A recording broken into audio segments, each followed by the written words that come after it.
나는 전능하신 아버지 하나님 천지의 창조주를 믿습니다. 나는 그의 유일하신 아들 우리 주 예수 그리스도를 믿습니다.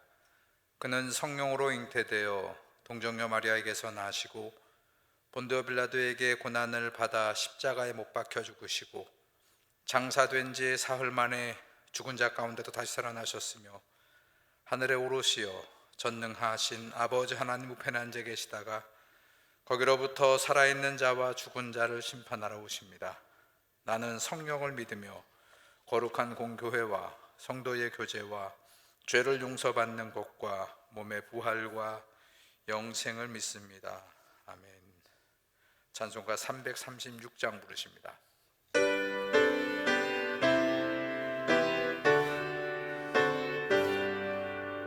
환난과 핍박 중에도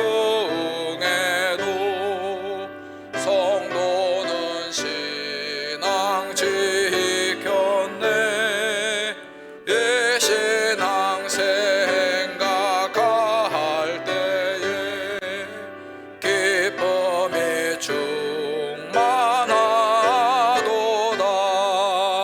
성도의 신앙 따라서 적도록 충성하겠네.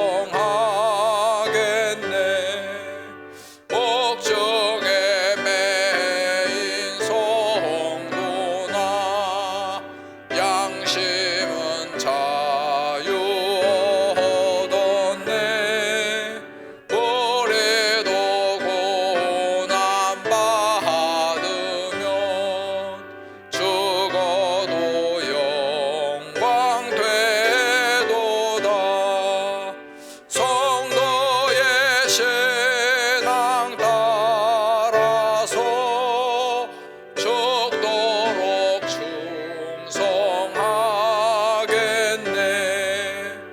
성도의 신앙 본받아 원수도 사랑하겠네. 인자한 언어 행실로 이 신앙 전파하리라. 성도의 신앙 따라서 죽도록 충성하겠네.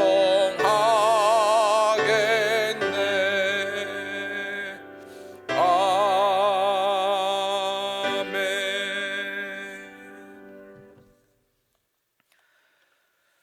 오늘 사무엘하 3장입니다. 17절부터 마지막 39절까지 저와 한 절씩 교독합니다. 아브넬이 이스라엘 장로들에게 말하여 이르되 너희가 여러 번 다윗을 너희의 임금으로 세우기를 구하였으니 이제 그대로 하라. 여호와께서 이미 다윗에 대하여 말씀하시기를 내가 내 종 다윗의 손으로 내 백성 이스라엘을 구원하여 블레셋 사람의 손과 모든 대적의 손에서 벗어나게 하리라 하셨음이니라 하고, 아브넬이 또 베냐민 사람의 귀에 말하고 아브넬이 이스라엘과 베냐민의 온 집이 선하게 여기는 모든 것을 다윗의 귀에 말하려고 헤브론으로 가니라. 아브넬이 부하 20명과 더불어 헤브론에 이르러 다윗에게 나아가니 다윗이 아브넬과 그의 함께한 사람을 위하여 잔치를 배설하였더라. 아브넬이 다윗에게 말하되 내가 일어나 가서 온 이스라엘 무리를 내 주 왕의 앞에 모아 더불어 언약을 맺게 하고 마음에 원하시는 대로 모든 것을 다스리게 하리이다 하니 이에 다윗이 아브넬을 보내매 그가 평안히 가니라. 다윗의 신복들과 요압이 적군을 치고 크게 노력한 물건을 가지고 돌아오니 아브넬은 이미 보냄을 받아 평안히 갔고 다윗과 함께 헤브론에 있지 아니한 때라. 요압 및 요압과 함께한 모든 군사가 돌아오매 어떤 사람이 요압에게 말하여 이르되 넬의 아들 아브넬이 왕에게 왔더니 왕이 보내매 그가 평안히 갔나이다 하니 요압이 왕에게 나아가 이르되 어찌하심이니이까? 아브넬이 왕에게 나아왔거늘 어찌하여 그를 보내 잘 가게 하셨나이까? 왕도 아시려니와 넬의 아들 아브넬이 온 것은 왕을 속임이라. 그가 왕이 출입하는 것을 알고 왕이 하시는 모든 것을 알려 함이니이다 하고 이에 요압이 다윗에게서 나와 전령들을 보내 아브넬을 쫓아가게 하였더니 시라 우물가에서 그를 데리고 돌아왔으나 다윗은 알지 못하였더라. 아브넬이 헤브론으로 돌아오매 요압이 더불어 조용히 말하려는 듯이 그를 데리고 성문 안으로 들어가 거기서 배를 질러 죽이니 이는 자기의 동생 아사헬의 피로 말미암이더라. 그 후에 다윗이 듣고 이르되 넬의 아들 아브넬의 피에 대하여 나와 내 나라는 여호와 앞에서 영원히 무죄하니 그 죄가 요압의 머리와 그의 아버지의 온 집으로 돌아갈지어다.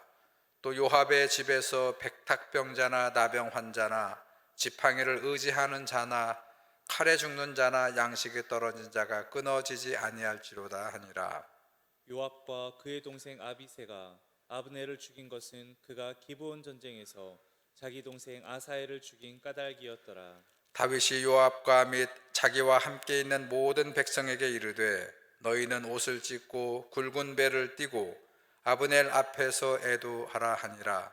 다윗 왕이 상여를 따라가 아브넬을 헤브론에 장사하고 아브넬의 무덤에서 왕이 소리를 높여 울고 백성도 다 우니라. 왕이 아브넬을 위하여 애가를 지어 이르되 아브넬의 죽음이 어찌하여 미련한 자의 죽음 같은고 네 손이 결박되지 아니하였고 네 발이 착고에 채이지 아니하였거늘 불의한 자식의 앞에 엎드러짐 같이 네가 엎드려졌도다 하매 온 백성이 다시 그를 슬퍼하니 우니라. 석양에 뭇 백성이 나와 다윗에게 음식을 권하니 다윗이 맹세하여 이르되 만일 내가 해지기 전에 떡이나 다른 모든 것을 맛보면 하나님이 내게 벌 위에 벌을 내리심이 마땅하니라 하매 온 백성이 보고 기뻐하며 왕이 무슨 일을 하든지 무리가 다 기뻐하므로 이날에야 온 백성과 온 이스라엘이 넬의 아들 아브넬을 죽인 것이 왕이 한 것이 아닌 줄을 아니라. 왕이 그의 신복에게 이르되 오늘 이스라엘의 지도자여 큰 인물이 죽은 것을 알지 못하느냐. 같이 읽습니다. 내가 기름 부음을 받은 왕이 되었으나 오늘 약하여서 수리아의 아들인 이 사람들을 제어하기가 너무 어려우니 여호와는 악행한 자에게 그 악한 대로 갚으실지로다 하니라. 아멘. 자, 오늘 함께 읽은 본문에서 좀 핵심 포인트는 이스라엘의 군대 장관이었던 아브넬이 죽임을 당한 그런 이야기를 소개하고 있어요. 우리 앞에 상황을 다시 한번 우리 좀 말씀드리면 이스라엘의 25셋 왕하고 지금 내전을 벌이는 중에 아브넬 장군이 불화가 생겼고 그리고 아브넬은 그 권력의 싸움에서 승기를 잡고 그리고 그 이스라엘에 속해 있었던 11지파의 장로들을 설득을 해서 그러니까 베냐민 지파가 중심이 돼서 그렇게 장로들을 지도자들을 설득을 해서 이제 다윗 왕을 지지하는 그런 맹세를 받게 됐고요. 그 장로들의 맹세 서약을 가지고 지금 헤브론의 다윗을 찾아왔습니다. 자, 그 소식을 다윗이 알고 정치적으로 아브넬의 그 협정을 받아들였고요. 그리고 잘 대접을 해서 그 다음번에 다시 또 만나서 이제 정치적인 통합을 서로 약속하는 그런 상황이 돼서 잘 대접을 하고 아브넬을 돌려보냈다 그랬습니다. 자, 21절 보시면 아브넬이 다윗에게 말하되 내가 일어나 가서 온 이스라엘 무리를 내 주 왕 앞에 모아 더불어 언약을 맺게 하고 마음에 원하시는 대로 모든 것을 다스리게 하리이다 하니 이에 다윗이 아브넬을 보내매 그가 평안히 가니라 이렇게 되어 있어요. 자, 근데 마침 이때 요압 장군은 왕, 즉 다윗 왕의 명을 받고 다른 전장터에 나가서 그 임무를 수행하고 승전을 하고 그리고 지금 돌아왔어요. 개선장군이 되어서 돌아오는 그 길에 그 아브넬이 다윗 왕을 찾아와서 그 왕이 협정을 하고 그 아브넬을 평안하게 돌려보냈다는 그런 소식을 전해 듣게 됩니다. 그래서 돌아와서 왕을 찾아뵙고 승전 보고를 하고 그리고 그 아브넬을 만난 것에 대해서 충성 맹세를 한 것에 대해서 그게 위장이다. 그거를 신뢰하지 못하는 그런 이야기를 하고요. 자, 그리고 곧바로 전령을 쫓아보내서 추격을 해서 그 아브넬을 잡아오지요. 그리고 결국 그 아브넬을 죽였다 그랬어요. 자, 27절을 보시면, 자, 아브넬이 이제 붙잡혀 온 겁니다. 그냥 온 게 아니고 아브넬이 헤브론으로 돌아오매 요압이 더불어 조용히 말하려는 듯이 그를 데리고 성문 안으로 들어가서 배를 찔러 죽이니 이는 자기 동생 아사엘의 피로 말미암음이더라 그랬어요.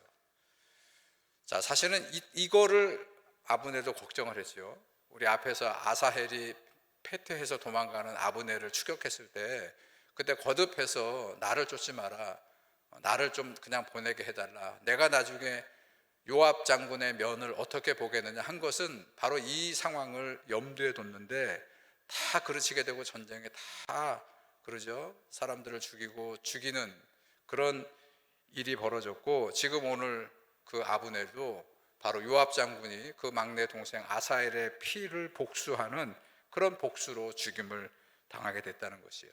자, 한번 생각을 해보세요. 이 일로 말미암아서 다윗이 어떻게 됐을까요? 다윗은 굉장히 곤경한 그런 상황에 처하게 됐어요.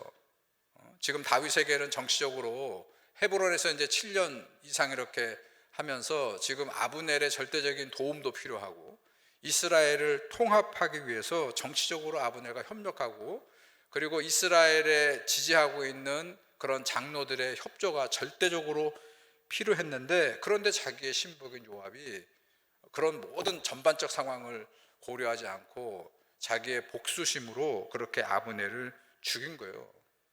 자, 그러니까 점점 다윗의 또 요압 장군의 힘은 강성해져 가고 있는데, 그러면 이 지금 아브넬의 이 사건 때문에 많은 다윗이 필요로 하는 그런 사람들이 불안해하지 않겠어요? 아브넬이 앞장서서 지금 통합을 하고, 그리고 요압 장군에게 이스라엘의 여러 장로들을 서로 연결해주고 협정을 맺고 그렇게 했는데, 그런데 아브넬이 죽었어요. 그러면 자칫 자기들도 뭐가 잘못되면 죽을 수 있다고 하는 그런 걱정과 염려를 하지 않았겠어요? 여러분, 요압이 아브넬을 아사헬의 복수로 죽였지만 사람들은 요압이 독단적으로 그 아브넬 장군을 죽였을 것이라고는 생각하지 않았어요. 정치적으로 그 배후에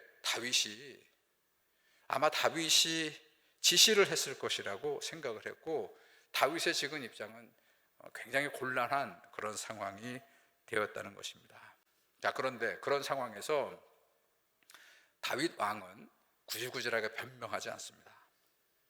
자기가 이러이러해서 무죄고 요압이 이렇게 사적인 복수를 한 것이다, 이런 것을 변명하지 않아요.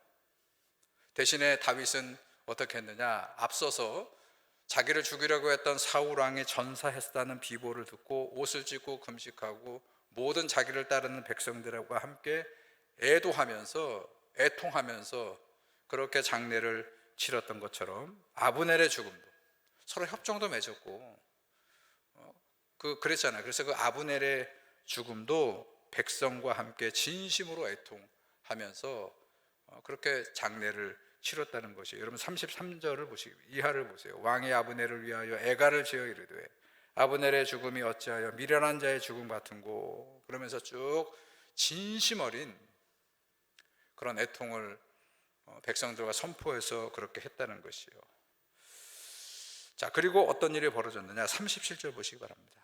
그런 진심 어린 아브넬에 대한 그 장례를 치르고 났더니 37절, 이날에야 온 백성과 온 이스라엘이 넬의 아들 아브넬을 죽인 것이 왕이 한 것이 아닌 줄을 아니라. 그 전에는 아까 말씀드렸어요. 다윗 왕이 그 신복을 시켜서 죽인 줄 알았는데, 유다 사람들도 그랬고 온 이스라엘 지파의 사람들도 그랬고, 그러면 이스라엘 지파의 사람들이 다윗 왕과 협적을 하겠어요? 그런데 그렇게 진심 어린 지도자의 모습을 가지고 아브넬을 그러죠, 그 아픔을 공감하고 애통했더니 비로소 왕의 진심을 알게 되었다는 것이에요. 여러분, 저는 이런 지도자가 정말로 우리에게도 필요하지 않습니까? 백성들의 아픔을 함께 공감하고, 그리고 여러 가지 자기의 능력 부족이라든지 실수했었던 것에 대해서 변명으로 일관하지 않고 기꺼이 사과할 줄 아는 그런 지도자가 그 어느 때보다도 우리들에게 필요하지 않습니까? 오늘 이 다윗이 곤란한 상황이에요. 그 곤란한 처지예요. 그런데 진실하게 행동을 했고 진심 어리게 그렇게 아브넬의 장례를 치렀을 때 백성들이 알게 되었다. 그 진심을 알아주었다 하는 이 말씀을 여러분들이 잘 묵상하면서, 이제 제가 세어보니까 우리 대통령 선거가 이제 18일 남았습니다. 여러 대통령 후보들이 나와 있고 지금 유력한 후보들이 치열하게 선거전을 하고 우리 백성들의 선택을 기다리고 있는데, 여러분 한번 잘 여러분들이 기도하시면서 지금 이 어려움과 위기에 처해 있는 이 나라와 이 백성들을 다시 구하고 또 앞으로 미래를 향해서 희망을 향해서 우리 나아갈 수 있는 우리 대통령을 뽑을 수 있을 때에 여러분 잘 판단하시고 하나님 앞에 기도하시고 꼭 투표하시고, 또 한 가지 오늘 이 말씀에 비추어서 다 허물이 있어요. 다 과거의 잘못들이 있는데 그 허물과 잘못에 대해서 진심 어린 사과를 하고 있는지, 그저 표를 얻기 위해서 임기응변을 하고 있는지, 여러분 이것도 우리가 분별할 수 있어야 되는 것이에요. 그리고 대통령은 과거의 어떤 행적을 보고 뽑는 게 아니고 우리의 미래를 위해서 우리의 지도력을 그렇게 가지고 이 나라를, 이 백성들을 함께 구해가야 되는 그런 역할을 하는 그 모습을 잘 판단하셔서 여러분 선거 꼭 하시고, 또 우리 나라에도 이때 이 다윗과 같은 그런 겸양과 겸손을 갖춘, 그리고 능력을 갖춘 그런 대통령을 꼭 뽑을 수 있도록 함께 기도하는 이 아침이 되기를 바랍니다. 오늘 우리 김현정 집사님 가정에 결혼식이 있죠. 우리 장유림 양 결혼을 위해서도 여러분 함께 기도해 주시고 또 가셔서 축하해 주시기 바랍니다. 사랑의 하나님, 오늘 다윗 왕이 또 다른 곤경에 빠지게 됩니다. 이스라엘과 통합하기 위해서 가진 애를 쓰는데 아브넬 장군이 뜻밖의 협정과 협력을 가지고 찾아왔는데, 요압 장군이 동생 아사엘의 죽음에 대한 복수심으로 그 아브넬을 죽였고, 또 그로 말미암아서 유다의 사람들도 이스라엘의 사람들도 이제 다윗 왕을 진심으로 그렇게 믿을 수 없는 상황에서 아브넬의 장례를 최선을 다해서 진심 어린 마음으로 변명하지 않고 그렇게 애도하는 과정을 통해서 온 백성들이 다윗의 진심을 알아주고, 그리고 이스라엘은 이제 통합을 향해서 그렇게 나아가는 오늘 이 말씀을 저희들이 묵상하면서 이 나라 이 백성을 위해서도 이 위기의 때에, 이 어려운 때에 꼭 다윗과 같은 명철과 겸양을 겸비한 그런 지도자를 저희들이 잘 뽑게 하시고, 또 이 어려움을 헤쳐갈 수 있는 능력을 갖춘 그런 지도자를 저희들이 꼭 선택할 수 있도록 하나님 백성들의 마음을 주장해 주시고, 선이 악을 이길 수 있도록 선하신 주님께서 모든 이 나라 이 백성을 하나님께서 도우시고 함께하여 주시옵소서. 오늘 결혼하는 우리 사랑하는 우리 신랑 신부를 복되게 하시고 아름다운 가정이 되게 하시고, 코로나19 속에서도 안전한 그런 결혼 예식이 될 수 있도록, 또 그 가정을 하나님의 한량없는 은혜로 축복해 주시옵기를 다시 한번 간절히 바라며 예수님의 이름으로 기도드렸습니다. 아멘. 하늘에 계신 우리 아버지여, 이름이 거룩히 여김을 받으시오며 나라 임하옵시며 뜻이 하늘에서 이루어진 것 같이 땅에서도 이루어지이다. 오늘날 우리에게 일용할 양식을 주옵시고 우리가 우리에게 죄 지은 자를 사하여 준 것 같이 우리 죄를 사하여 주옵시고 우리를 시험에 들게 하지 마옵시며 다만 악에서 구하옵소서. 대개 나라와 권세와 영광이 아버지께 영원히 있사옵나이다. 아멘.